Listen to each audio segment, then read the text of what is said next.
Bonjour, ravi de vous retrouver pour cette nouvelle édition du JT. Voici les titres que nous allons développer en ce vendredi 20 mai 2016.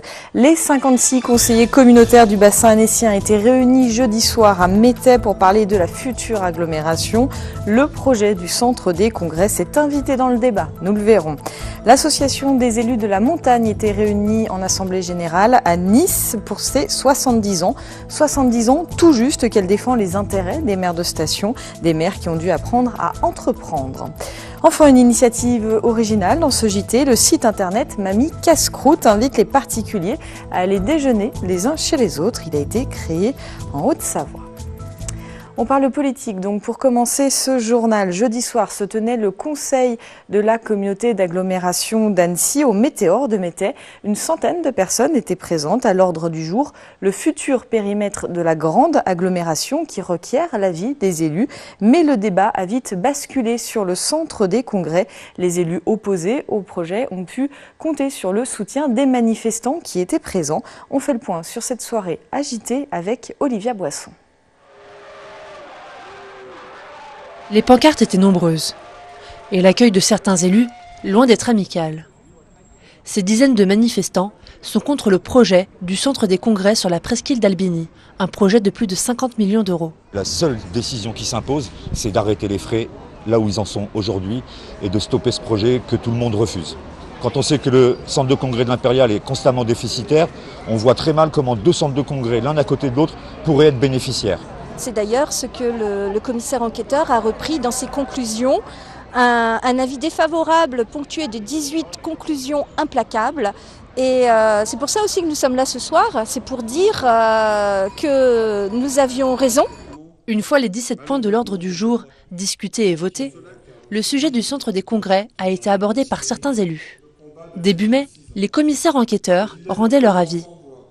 11 points positifs et 17 inconvénients à ce projet. Et une pétition de plus de 2500 opposants.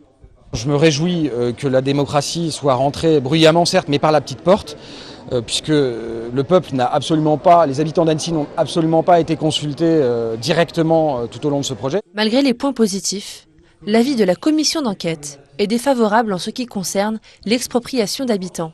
De plus, la Cour d'appel de Lyon a partiellement invalidé le plan local d'urbanisme en désaccord avec la loi littorale. De glorioles personnelles ou de rêves de grandeur.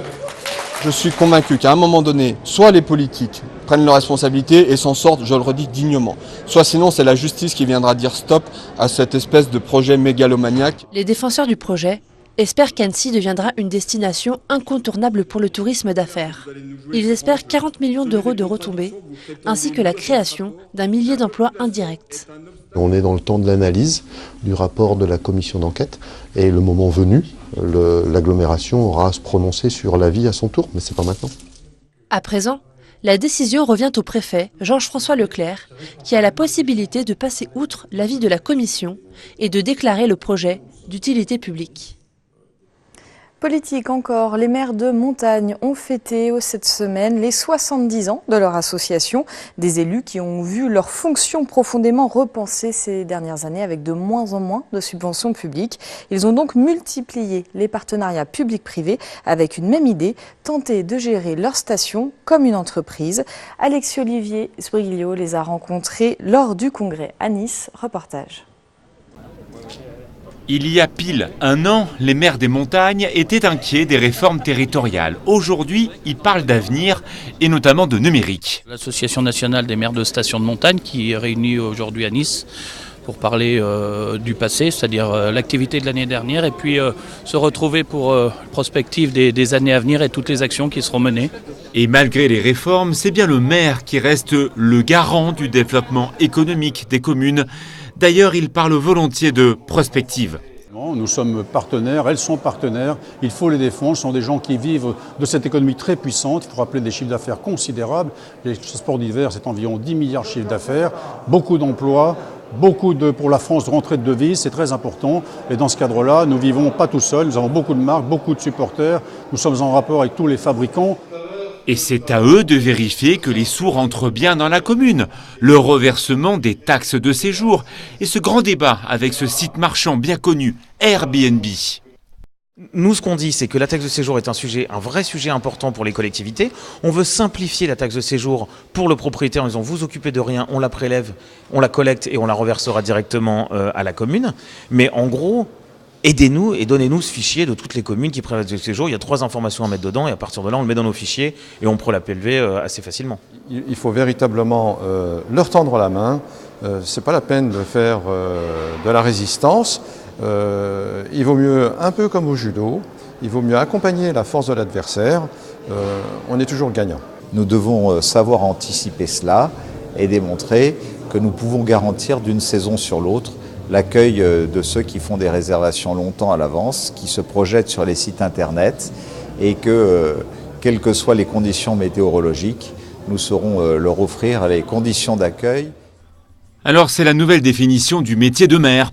Un maire entrepreneur qui libère les énergies, mais qui reste toujours responsable in fine de ce qui se passe. Oui, c'est nous qui sommes les gardiens du territoire lorsqu'on est élu des territoires. Nous sommes également les gardiens des messages que la population nous passe. Parce que nous sommes la courroie de transmission entre le peuple et ce que nous avons à administrer, ce dont nous avons la responsabilité. Il y a là véritablement une action qu'il faut avoir toujours présent à l'esprit. Et quand on est cette courroie de transmission, il faut toujours le rappeler. Des maires qui remettront leur mandat en jeu en 2020, une date symbolique. On continue avec quelques jolies images du bout du lac d'Annecy, des images signées Emmanuel Jaude. Ce vendredi matin est entré en application l'arrêté préfectoral qui vise à créer un périmètre de protection de la réserve naturelle de Doussard. Majoritairement aquatique, la zone d'environ 15 hectares sera désormais interdite à toute personne ou embarcation. Il s'agit de protéger davantage les roselières et le delta de Lyre, un véritable refuge pour de nombreuses espèces d'oiseaux, d'amphibiens, d'insectes et de reptiles. Ce vendredi matin, une visite, vous le voyez, était organisée avec les élus locaux pour découvrir les limites de cet espace. Il est symbolisé sur l'eau par des bouées jaunes avec un fanion rouge. Ces dernières années, les services entre particuliers se sont multipliés. Dernier né de cette génération, Mamie Casse-Croûte. Ce nouveau site internet, créé en Haute-Savoie, permet aux utilisateurs de proposer des déjeuners cuisinés par des particuliers ou d'aller manger les uns chez les autres. Le concept a rapidement fait des adeptes et rassemble déjà une jolie petite communauté. Julie Marchand s'est invitée à leur table. C'est l'heure de la pause déjeuner. Et aujourd'hui, Lolita a décidé de manger chez Mélanie. Bonjour, bienvenue. Lolita, Mélanie, enchantée. Vous l'aurez compris, elles ne se connaissent pas. Le premier contact a été établi via Mamie Casse-Croûte, un site internet qui propose des repas chez l'habitant. J'ai du Perrier, j'ai du jus de fruits, du sirop. C'était une conférence donc, avec Steve, mon collaborateur, enfin plutôt mon ami. On était sur Annecy. Et en l'occurrence, sorti de cette conférence, on ne savait pas où aller déjeuner entre midi et 2. Donc on ne savait pas si on allait prendre un sandwich, si on allait déjeuner au restaurant. Enfin bon bref, on n'avait pas trop envie, on ne savait pas quoi faire. Et puis juste devant nous, on a vu une petite mamie en fait qui rentrait de ses courses avec les légumes, etc. dans son caddie. Et on s'est dit, mais génial, si on pouvait aller déjeuner chez elle, ce serait super. Et le nom Mamie Casse-Croûte, eh bien, c'est un petit clin d'œil à cette mamie. Le concept est tout récent, à peine 1 mois et demi. L'idée de départ était en fait de mettre en relation des retraités et des personnes actives. Il y a le ski, il y a les petits-enfants qui sont là, il y a les vacances, enfin bref, il y a un peu de tout. Les retraités n'ont pas le temps. Donc on se retrouve entre actifs entre midi et 2. Notre Mamie Casse-Croûte du jour n'a donc pas une ride. Elle a servi à ses invités un repas fait maison et traditionnel. C'est surtout pour la convivialité qu'elle s'est lancée dans l'aventure, mais pas sans a priori. Je me suis dit que c'était aussi l'occasion de cuisiner pour d'autres personnes et puis d'apprendre à connaître d'autres personnes. J'étais un peu inquiète par le fait que des personnes qu'on ne connaisse pas se rendent à notre domicile. C'est vrai qu'après, c'est un peu comme sur Internet. On ne connaît pas toujours les personnes, mais il n'y a pas souvent de problème. Lolita, elle, n'est pas étrangère au concept. C'est sa 2e fois. Je trouve que voilà, en sortant du boulot, ça fait une bonne pause. Là, les prix sont raisonnables et l'ambiance est conviviale. Pour le repas type plat-dessert de Mélanie, l'addition s'élèvera à 10 €. Le concept se développe petit à petit dans la région avec une trentaine de mamies. Après une pause gastronomique, il est déjà temps de reprendre le chemin du travail. Rien de tel qu'un petit café pour la route. Vous le savez, chaque vendredi, nous vous emmenons au-delà de nos frontières des pays de Savoie.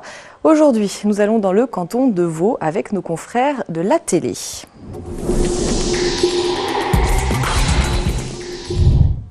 Le plus petit musée du monde s'est offert de nouveaux murs. Un bâtiment miniature a été inauguré à la Kunsthal Marcel Duchamp à Cully, dans le canton de Vaud. Les artistes ont à présent 2 étages à leur disposition. Petite visite de cet endroit insolite sur les bords du Léman avec David Mess. Le plus petit musée du monde se trouve à Cully. Non, regardez mieux.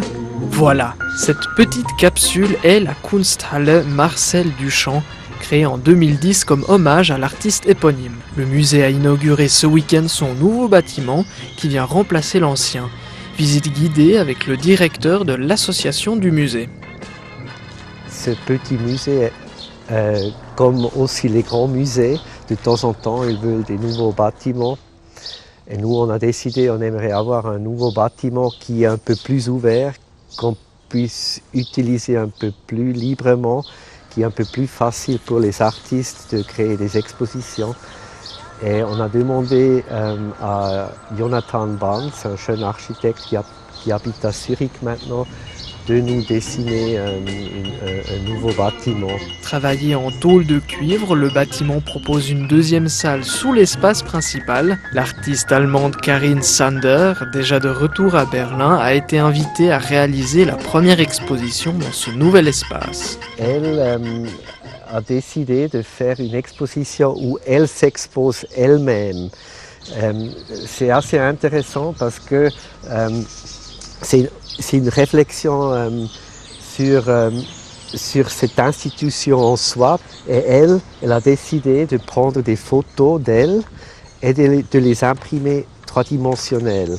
Et l'œuvre d'exposition, c'est elle-même comme artiste, qui regarde dehors de notre musée. Et si vous passez, vous, comme spectateur, sont regardés par l'artiste elle-même. La vitre panoramique a pour but de pousser les artistes à réfléchir à la définition d'intérieur et d'extérieur, à la relation entre architecture et objet.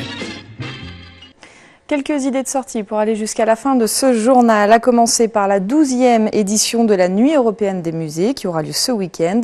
De nombreux événements sont organisés un peu partout dans les pays de Savoie. Un exemple à Chambéry avec le musée savoisien. Il organise un défilé cabaret samedi à partir de 19h15 pour évoquer la diversité des Savoyards à travers leurs costumes. Et puis dans la vallée du Gifre, tout le week-end, l'association des colibris Arves et Gifre organise la 2e édition de la Herbioli au bord du lac Bleu de Morillon. Un événement rassemblant des organisations locales autour de la coopération, du partage et de la protection de l'environnement. Et puis un mot de solidarité, l'atelier Chant-Ritournelle et le groupe Côté Jardin se produiront pour un concert au profit de l'association Laura ce samedi 21 mai à 18h à la salle des fêtes de Trévignien. C'est la fin de cette édition. Merci de votre fidélité à l'information sur 8 Mont Blanc. Merci à toute l'équipe. Passez un très bon week-end.